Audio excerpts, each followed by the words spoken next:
नमस्कार, हमारे छत्तीसगढ़ में आपका स्वागत है। मैं हूं आपके साथ भावना त्रिपाठी। रुक करेंगे प्रदेश की तमाम बड़ी खबरों की ओर। मुख्यमंत्री विष्णुदेव साय से निवास कार्यालय में 6 वर्षीय भव्या और 3 वर्षीय भविष्या कोटडिया अपने माता पिता के साथ मुलाकात की। भव्या को आविष्कारकों के नाम और 3 वर्षीय भविष्या को 100 देश के राजधानियों के नाम कंठस्थ हैं।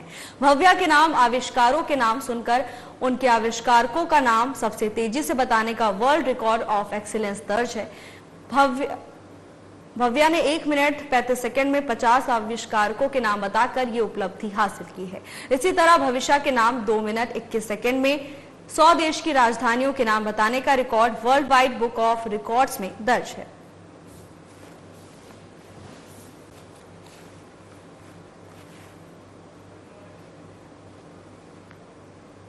उप मुख्यमंत्री विजय शर्मा कवर्धा के पीजी कॉलेज मैदान में आयोजित स्वदेशी मेला के दूसरे दिन शामिल हुए। उप मुख्यमंत्री शर्मा ने भारत माता की तैल चित्र पर पुष्पांजलि अर्पित की और दीप प्रज्वलित कर सांस्कृतिक कार्यक्रम का विधिवत शुभारंभ किया। उन्होंने इससे पहले स्वदेशी मेला का अवलोकन भी किया। खबर रायपुर से है, जहां स्वदेशी मेला का आयोजन किया गया था। उप मुख्यमंत्री विजय शर्मा ने मेले का अवलोकन किया। इस दौरान विभिन्न सांस्कृतिक कार्यक्रमों का प्रस्तुतिकरण भी किया गया था। तो वहीं मेले में तमाम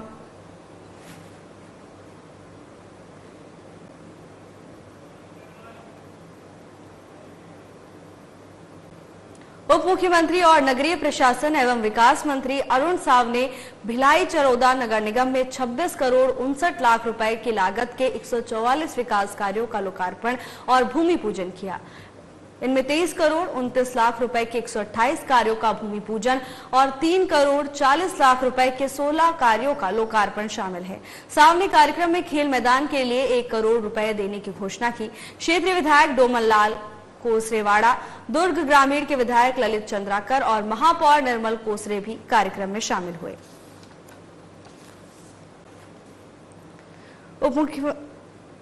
उप मुख्यमंत्री और नगरीय प्रशासन और विकास मंत्री अरुण साव की ओर से क्षेत्रवासियों को बड़ी सौगात दी गई है। आपको बता दें कि 26 करोड़ 59 लाख रुपए की लागत से 144 विकास कार्यों का लोकार्पण और भूमि पूजन उप मुख्यमंत्री अरुण साव ने किया, जिसके बाद क्षेत्रवासियों में खुशी की लहर देखने को मिली है। तो वहीं उप मुख्यमंत्री ने कार्यक्रम के दौरान खेल मैदान के लिए 1 करोड़ रुपए देने की घोषणा भी की, जिसके बाद लोगों में खुशी की लहर देखने को मिल रही है। तो वहीं युवाओं ने भी इसको लेकर उप मुख्यमंत्री का आभार जताया है। कार्यक्रम के दौरान क्षेत्र विधायक डोमनलाल भी उपस्थित थे। वहीं भारी संख्या में लोग उप मुख्यमंत्री को सुनने पहुंचे थे। रायपुर पहुंचने पर उप मुख्यमंत्री अरुण साव का भव्य स्वागत हुआ। छत्तीसगढ़ में रायपुर दक्षिण सीट के लिए उपचुनाव 13 नवंबर को होने हैं, जिसके लिए बीजेपी की लिस्ट सामने आ चुकी है। बीजेपी ने रायपुर दक्षिण यूपी चुनाव के लिए प्रत्याशी के नाम की घोषणा कर दी है। आज देर शाम पूर्व सांसद सुनील सोनी को रायपुर दक्षिण का प्रत्याशी बनाया गया है। बीजेपी की लिस्ट रायपुर दक्षिण उपचुनाव के लिए सामने आ चुकी है, जिसके लिए सांसद बृजमोहन अग्रवाल ने उन्हें शुभकामनाएं भी दी हैं।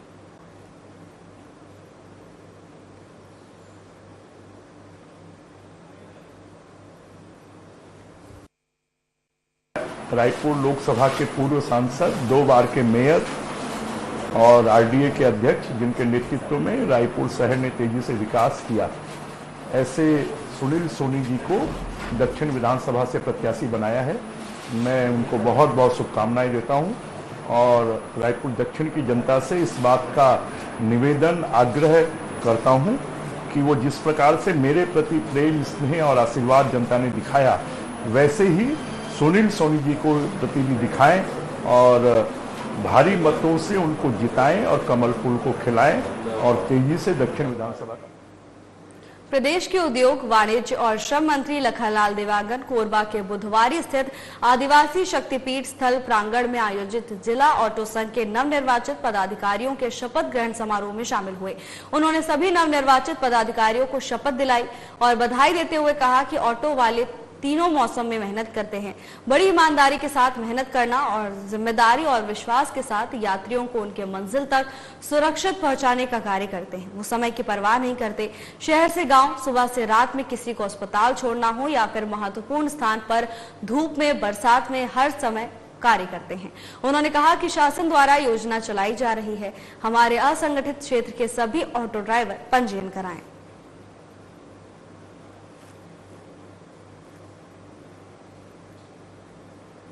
लंबे संघर्ष के बाद सम्मान मिला है। मुख्यमंत्री ने हमारी पीड़ा समझी और बड़ी राहत देने का काम किया है।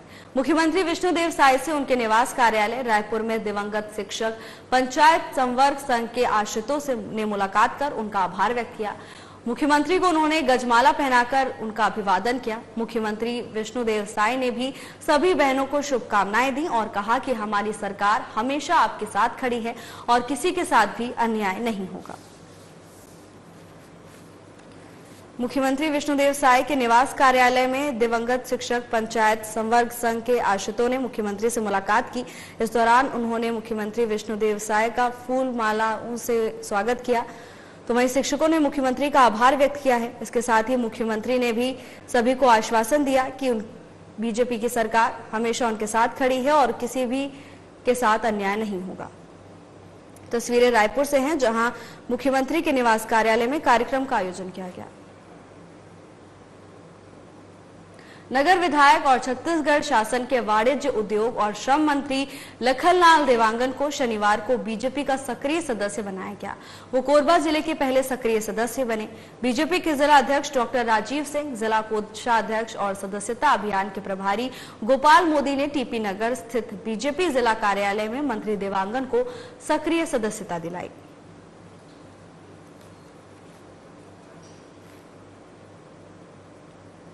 वार्डों के विकास के लिए बीते कुछ वर्षों में खूब इंतजार करना पड़ा। स्थिति ये थी कि वार्डों को 4 लाख के कार्य के लिए महीनों तक चक्कर लगाने पड़ते थे, लेकिन 4 करोड़ के कार्य साए स्वीकृत भी हो रहे हैं और तेजी से प्रारंभ कर पूर्ण भी किए जा रहे हैं। उक्त बातें वाणिज्य उद्योग और श्रम मंत्री लखनलाल देवांगन ने वार्ड क्रमांक 16 कोहड़िया के जोगिया डेरा में आयोजित भूमि पूजन कार्यक्रम के दौरान मुख्य अतिथि के आसंदी से कही।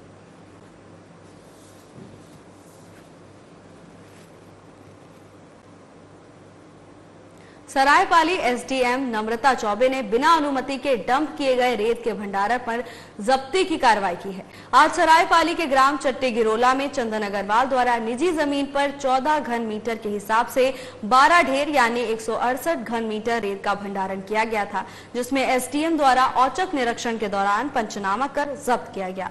साथ ही उसी स्थान से एक हाईवा भी रेत का परिवहन करते हुए पाया गया, जिसे जब्त कर सिंघोड़ा थाना में अभिरक्षा से रखा गया है। इस दौरान नायब तहसीलदार हरि प्रसाद भोई भी मौजूद थे। सरायपाली एसडीएम नम्रता चौबे ने बड़ी कार्रवाई की है। आपको बता दें कि उन्होंने अब बिना अनुमति के डंप किए गए रेत के भंडारण को जब्त कर लिया है। सरायपाली के ग्राम चट्टी गिरोला में चंदन अग्रवाल की ओर से निजी जमीन पर 14 घन मीटर के हिसाब से रेत का भंडारण किया गया था, जिसके बाद मामले की सूचना एसडीएम को दी गई। एसडीएम ने मौके का औचक निरीक्षण किया और कार्रवाई करते हुए रेत को जब्त कर लिया है। इसके साथ ही उन्होंने सख्त हिदायत भी दी है कि बिना अनुमति के ऐसे कार्य करने पर कड़ा एक्शन लिया जा सकता है। बलरामपुर जिले के शंकरगढ़ थाना क्षेत्र में एक ग्रामीण पर गोली चलने की घटना सामने आई, जिससे इलाके में दहशत फैल गई। जानकारी के मुताबिक परेवा निवासी वासुदेव यादव अपने टमाटर के खेत से जब वापस लौट रहे थे, तभी इनका रास्ता रोककर बाइक सवार नकाबपोश अज्ञात 2 बदमाशों ने पहले उनसे कुछ बातचीत की और फिर फायरिंग शुरू कर दी, जिससे किसान वासुदेव यादव के हाथ और पेट के ऊपरी हिस्से में 2 अलग-अलग गोलियां लगी हैं। बता दें कि नकाबपोश बदमाश गोली मारने के बाद फरार हो चुके हैं, जिसकी पुलिस सरगर्मी से तलाश कर रही है। तो वहीं घायल अवस्था में प्राथमिक उपचार के लिए ग्रामीण को सामुदायिक स्वास्थ्य केंद्र शंकरगढ़ से ले जाया गया, जहां से उन्हें अब अंबिकापुर रेफर कर दिया गया है। बीएमओ ने बताया कि जिस ग्रामीण को गोली लगी है, उनकी स्थिति अभी गंभीर है। उनको लगी दोनों गोलियां शरीर से आर पार हो गई हैं। रायपुर पुलिस के द्वारा वरिष्ठ पुलिस अधीक्षक संतोष सिंह के निर्देशन में नशे के खिलाफ निजात अभियान चलाया जा रहा है, जिसके तहत लगातार नशे के तस्करी करने वालों के विरुद्ध कार्रवाई के साथ साथ आम जनता को जागरूक किया जा रहा है। इसी कड़ी में थाना प्रभारी मौधापारा निरीक्षक यामन कुमार देवांगन के द्वारा राष्ट्रीय माध्यमिक विद्यालय रायपुर में जाकर छात्र छात्राओं को निजात अभियान के संबंध में जानकारी देते हुए नशे से होने वाले दुष्परिणामों के संबंध में अवगत कराते हुए सामाजिक, आर्थिक, पारिवारिक नुकसान की जानकारी दी। बच्चों को अपने परिवार वालों को नशा से मुक्त करने के लिए प्रेरित किया गया। खबर कोरबा से है, जहां वरिष्ठ पुलिस अधीक्षक संतोष सिंह के निर्देशन में निजात अभियान चलाया जा रहा है। इस अभियान के तहत लगातार नशे की तस्करी करने वालों के खिलाफ सख्त कार्रवाई की जा रही है, तो वहीं आम लोगों को भी नशे के विरुद्ध जागरूक किया जा रहा है। इसी कड़ी में थाना प्रभारी विद्यालय पहुंचे और स्कूली छात्रों को नशे के विरुद्ध जागरूक किया।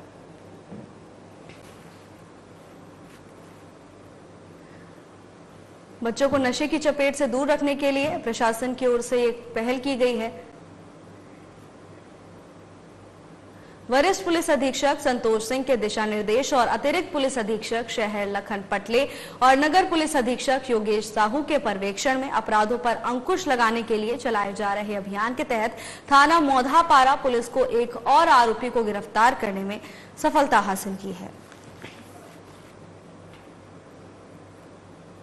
वरिष्ठ पुलिस अधीक्षक संतोष सिंह के दिशा निर्देशन पर अतिरिक्त पुलिस अधीक्षक पश्चिम दौलतराम पोर्ते, अतिरिक्त पुलिस अधीक्षक शहर लखन पटले के मार्गदर्शन और नगर पुलिस अधीक्षक राजेश देवांगन के पर्यवेक्षण में अपराधों पर प्रभावी अंकुश लगाने और चाकू बाजू के ऊपर कार्रवाई करने के लिए चलाए जा रहे अभियान के तहत थाना पुरानी बस्ती पुलिस के कार्य से अवैध रूप से चाकू रखे चाकूबाजों को गिरफ्तार करने में सफलता प्राप्त हुई।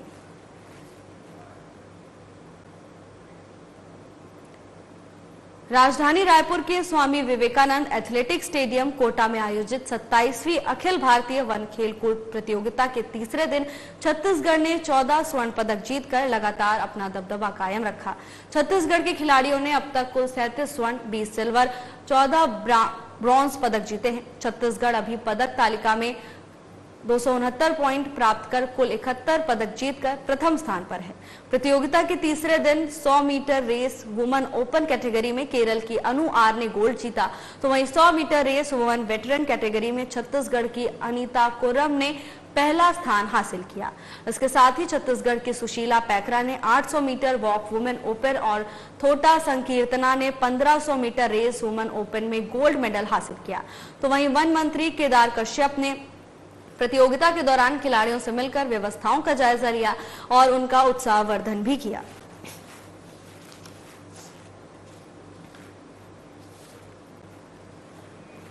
खबर रायपुर से है, जहां खिलाड़ियों ने क्षेत्र का नाम रोशन किया है। आपको बता दें कि 27वीं अखिल भारतीय वन खेलकूद प्रतियोगिता का आयोजन किया गया, जिसमें तमाम खिलाड़ियों ने हिस्सा लिया। इस प्रतियोगिता के दौरान छत्तीसगढ़ ने 14 स्वर्ण पदक जीतकर अपना दबदबा कायम रखा हुआ है। छत्तीसगढ़ के खिलाड़ियों ने अब तक कुल 37 स्वर्ण, 20 सिल्वर और 14 ब्रॉन्ज पदक जीते हैं, जिसके बाद से क्षेत्रवासियों में जश्न का माहौल देखने को मिल रहा है।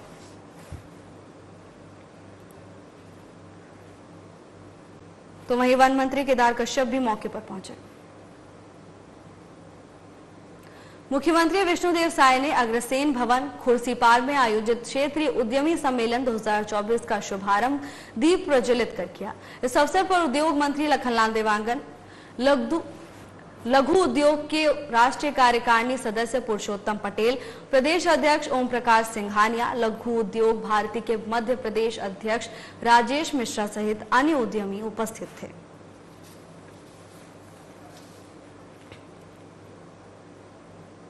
महिला एवं बाल विकास मंत्री लक्ष्मी राजवाड़े ने कहा कि राज्य सरकार की प्राथमिकता सभी बच्चों का सर्वांगीण विकास करना है। इसमें वो बच्चे भी शामिल हैं जिन्हें विभिन्न कारणों से संस्थाओं में रहना पड़ रहा है। संस्थाएं उन बच्चों का घर नहीं है। उन्होंने कहा कि वास्तव में किसी व्यक्ति का संपूर्ण विकास परिवार और समाज के बीच रहकर ही हो सकता है।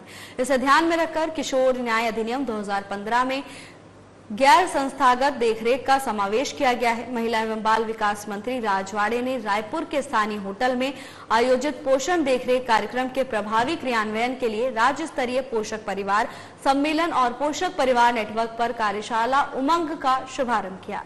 इस कार्यशाला में देखरेख और संरक्षण की आवश्यकता वाले बच्चों के पुनर्वास और उन्हें समाज की मुख्य धारा में शामिल करने को लेकर चर्चा की गई। कार्यक्रम में पोषण देखरेख ब्रोशर का विमोचन और वीडियो जारी किया गया। इस अवसर पर कैबिनेट मंत्री राजवाड़े ने पोषण देखरेख कर रहे पोषण परिवारों को भी सम्मानित किया।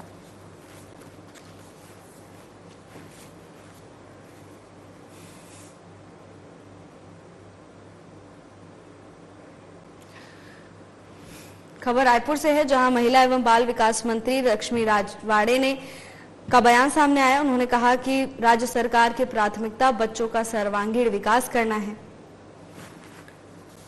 इसके साथ ही कार्यक्रम में पोषण देखरेख ब्रोशर का विमोचन किया गया और एक वीडियो भी जारी किया गया है। तो वहीं इस अवसर पर कैबिनेट मंत्री राजवाड़े ने पोषण देखरेख कर रहे पोषक परिवारों को सम्मानित भी किया है। तस्वीरें रायपुर से सामने आई हैं, जहां कैबिनेट मंत्री लक्ष्मी राजवाड़े ने परिवारों को सम्मानित किया। इस दौरान उन्होंने कहा कि बच्चों का सर्वांगीण विकास सरकार की पहली प्राथमिकता है। आपको बता दें कि राज्य स्तरीय पोषक परिवार सम्मेलन का आयोजन किया गया था। इस दौरान कार्यशाला उमंग का शुभारंभ भी कैबिनेट मंत्री ने अपने हाथों से किया। आगामी 13 नवंबर को होने वाले रायपुर दक्षिण विधानसभा उपनिर्वाचन की तैयारियों को लेकर आज सेक्टर प्रभारियों की एक महत्वपूर्ण बैठक आयोजित की गई। इस बैठक में ये निर्णय लिया गया कि विधानसभा क्षेत्र को 38 सेक्टर्स में विभाजित किया जाएगा, जबकि पिछले लोकसभा चुनाव में केवल 19 सेक्टर ही बनाए गए थे। बैठक का आयोजन कलेक्ट्रेट परिसर स्थित रेड क्रॉस सोसाइटी में आयोजित किया गया। इस निर्णय का मुख्य उद्देश्य चुनाव प्रक्रिया में किसी भी प्रकार की परेशानी को रोकना है। कलेक्टर और जिला निर्वाचन अधिकारी डॉक्टर गौरव सिंह के निर्देश पर यह कदम उठाया गया है। बैठक में सभी सेक्टर प्रभारियों को स्पष्ट निर्देश दिए गए कि वो मतदान केंद्रों का निरीक्षण करें और उनकी व्यवस्थाओं को दुरुस्त करने के लिए आवश्यक कदम उठाएं। इसके साथ ही मतदान के दौरान आने वाले मतदाताओं को किसी प्रकार की असुविधा ना हो, इस पर भी विशेष ध्यान देने की बात कही गई।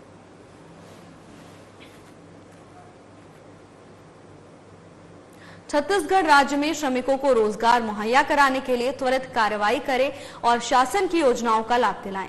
श्रम मंत्री लखनलाल देवांगन ने स्थानीय होटल में श्रम विभाग द्वारा श्रमिकों का सशक्तिकरण भविष्य का निर्माण विषय पर आयोजित कार्यशाला के समापन अवसर पर कहा कि प्रत्येक श्रमिक को काम देने के लिए श्रम विभाग द्वारा 84 लाख श्रमिकों का पंजीयन कर योजनाओं से लाभान्वित कर रही है। उन्होंने कहा कि कोई भी निर्माण कार्य बिना श्रमिकों के संभव नहीं है। सरकार श्रमिकों का सम्मान कर योजनाओं का लाभ दिलाकर स्वाभिमान से जीवन जीने का अधिकार दिला रही है। तो वहीं इस अवसर पर श्रम मंत्री ने उत्कृष्ट कार्य करने वाले विभाग के मैदानी अधिकारियों को प्रशस्ति पत्र देकर सम्मानित किया।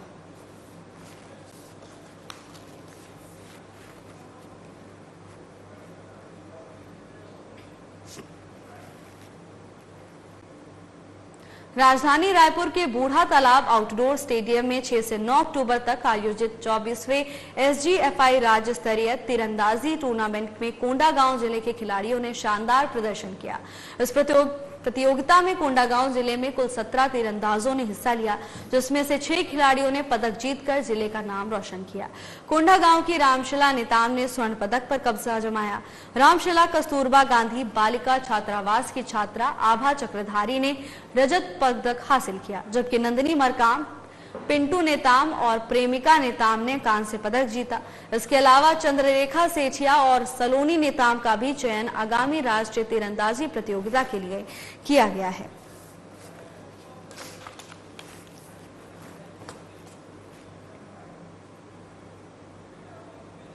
शशिधर पंडा शासकीय महाविद्यालय सरिया के छात्रों को सरिया पुलिस की तरफ से साइबर क्राइम और नवीन कानून की जानकारी दी गई। बता दें कि थाना प्रभारी सरिया उप निरीक्षक शिव कुमार धारी के नेतृत्व में थाना सरिया स्टाफ की तरफ से शशिधर पंडा शासकीय महाविद्यालय सरिया परिसर में साइबर जागरूकता अभियान के तहत लगभग 100 छात्रों और महाविद्यालय के स्टाफ को साइबर अपराधियों द्वारा किस तरीके से लोगों को अपने ठगी का शिकार बनाया जाता है। इसी कड़ी में सभी छात्र छात्राओं को फेसबुक हैकिंग, बारकोड के माध्यम से होने वाले फ्रॉड, व्हाट्सएप हैकिंग से बचाव, फर्जी वेबसाइट से होने वाले फ्रॉड के संबंध में सावधानियां बरतने की सलाह दी।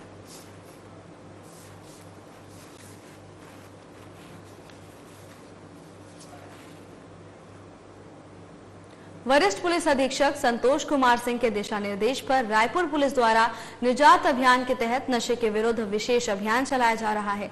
इसी कड़ी में 18 अक्टूबर को थाना गुड़ियारी पुलिस को गुप्त सूचना मिली कि FCI गोदाम कलिंग नगर गुड़ियारी में अलग अलग 84 अंग्रेजी शराब, 31 बियर के साथ कार्यवाही कर आरोपी दीपक क्षत्रिय और गोपाल सोनी के कब्जे से कुल 84 अंग्रेजी शराब बरामद की गई है। फिलहाल पुलिस मामले की जांच में जुट गई है।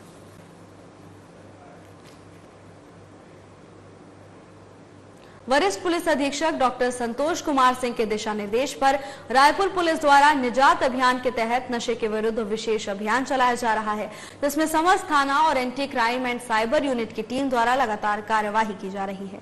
नारकोटिक्स एक्ट पर प्रभावी कार्रवाई करने को लेकर anti crime and cyber unit की विशेष टीम का गठन किया गया। साथ ही समस्त थाना प्रभारियों को नशे की सामग्री बिक्री करने वालों और सप्लाई करने वालों पर कठोर कार्रवाई करने के लिए उन्हें निर्देशित किया गया।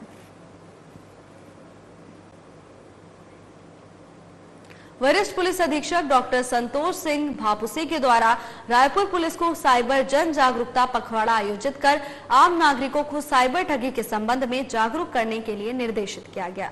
इसी कड़ी में थाना आजाद चौक क्षेत्र के RD तिवारी आत्मानंद स्कूल शासकीय उच्चतर माध्यमिक विद्यालय ब्राह्मणपारा रायपुर में कार्यक्रम आयोजित किया गया, जिसमें अमन झा, नगर पुलिस अधीक्षक आजाद चौक रायपुर, निरीक्षक प्रमोद कुमार सिंह, थाना प्रभारी आजाद चौक रायपुर और थाना आजाद चौक के अन्य स्टाफ के द्वारा कक्षा 8वीं और 12वीं तक के बच्चों को साइबर धोखाधड़ी के संबंध में जानकारी देते हुए धोखाधड़ी से बचने के उपाय बताए गए।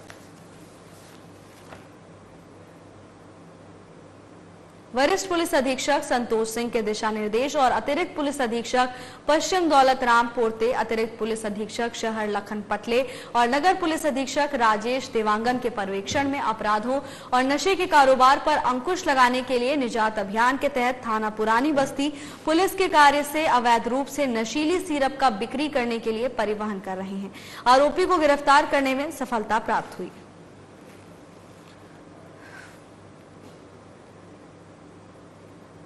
वरिष्ठ पुलिस अधीक्षक संतोष कुमार सिंह द्वारा लगातार शहर में होने वाले अपराध पर अंकुश लगाने के लिए अभियान चलाया जा रहा है। अपराध पर अंकुश लगाने के लिए रायपुर पुलिस के समस्त पुलिस राजपत्रित अधिकारियों द्वारा थाना प्रभारियों को अवैध कार्य करने वालों की पतासाजी कर कार्रवाई करने और उस पर प्रभावी रूप से अंकुश लगाने के आवश्यक निर्देश दिए गए हैं, जिस पर समस्त पुलिस राजपत्रित अधिकारियों, थाना प्रभारियों की टीम द्वारा मुखबिर लगाकर पेट्रोलिंग और सूचना संकलन कर अवैध कारोबार करने वाले कारोबारियों के संबंध में सूचना एकत्रित की जा रही है।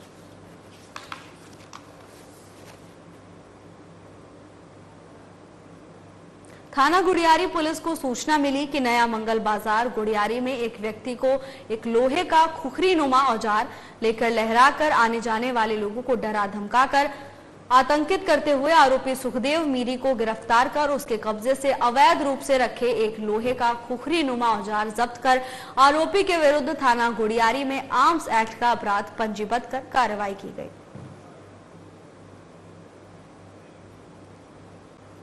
सुल्ताना बाईपास और हीरापुर बाईपास में अतिक्रमण कार्यों पर नगर निगम और रायपुर पुलिस की अभियान जारी है। नो पार्किंग में खड़ी लगभग 15 से अधिक भारी मालवाहक वाहनों के विरुद्ध BNC की धारा 285 के तहत चालानी कार्रवाई की गई। फिलहाल के लिए बस इतना ही। जल्द हाजिर होंगे नई अपडेट्स के साथ। नमस्कार।